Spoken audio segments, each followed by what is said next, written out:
Welcome to the first amazing episode of the classified case files of Theodore D. Baer. December 1st, 1930-something or other.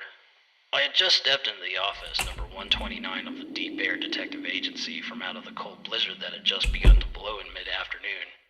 I started up the radiator to warm up the office. I was about to put on a pot of some hot cocoa when the phone rang. I picked up the receiver and said hello. Hello, D. Baer Detective Agency, Theodore D. Baer speaking. The voice on the other end chuckled at first and then spoke. It was a young dame inquiring if it was possible to come into the office at 7:30 p.m. for a consultation. I asked her if 8 p.m. would be fine because I needed to pick up my other suit from the dry cleaners before they closed. She said that it would have to be 7:30 because she has to be in bed by 8.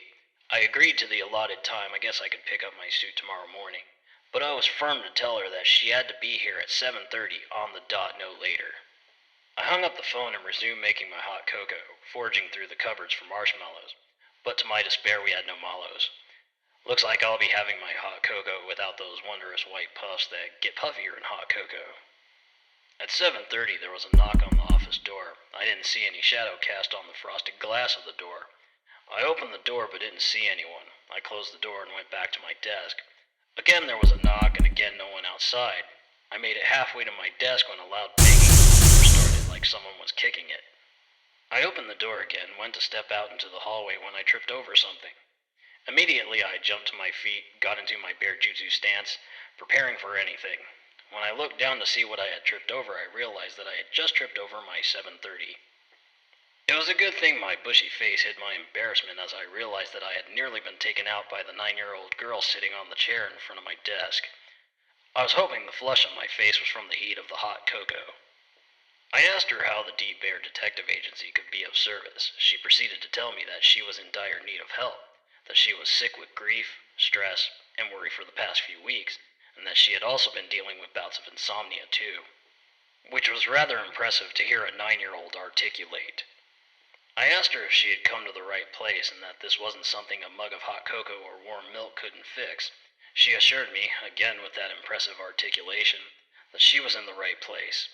I even asked if she had seen a doctor, but she said that it wasn't anything medical that was affecting her.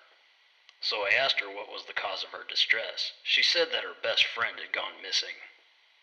I asked if she had consulted with her parents and the authorities, that's fancy speak for the police, to file a missing persons report. Her face became sad and her bottom lip curled. She said no one would believe her when she tried. While taking notes, I then asked what her friend's name was and what did they look like. She said that his name was Mr. Snuffleupaghams. Strange name, but who am I to judge? She said he was 14.5 inches tall, with brown and black splotchy fur, blue button eyes, and a yellow stitch on his right ear that her grandmother had sewn in when it had torn. Realizing that she had just described her teddy bear, I informed the young girl that I didn't handle these kinds of cases, and that maybe she should check her room, under her bed, or at school one more time. I was suddenly overcome with dread when her lower lip curled some more, her eyes becoming bigger with that sad puppy expression, and then she began to cry. Oh no. The entire office immediately became submerged. All of the furniture was floating. The little girl somehow managed to still be sitting in the chair, which was now floating, her tears flowing like water through a dam that was about to burst. Holding my breath, I swam to the surface of the water, which was now nearing the ceiling. As I came up for a breath of air, I cried, I'll take the case! After getting another mouthful of air, I swam to the office door. After a few mighty pulls, the door opened and water began to rush out. When the furniture finally stopped floating, the young girl hopped off the chair, hugged me, and shouted, Thank you! as she headed out the door. It was a good thing that I purchased those waterproof filing cabinets a month ago, although I will have to drop off my currently wet suit when I pick up my clean one from the dry cleaners. Tune in next time for another exciting episode of the classified case files of Theodore D. Baer.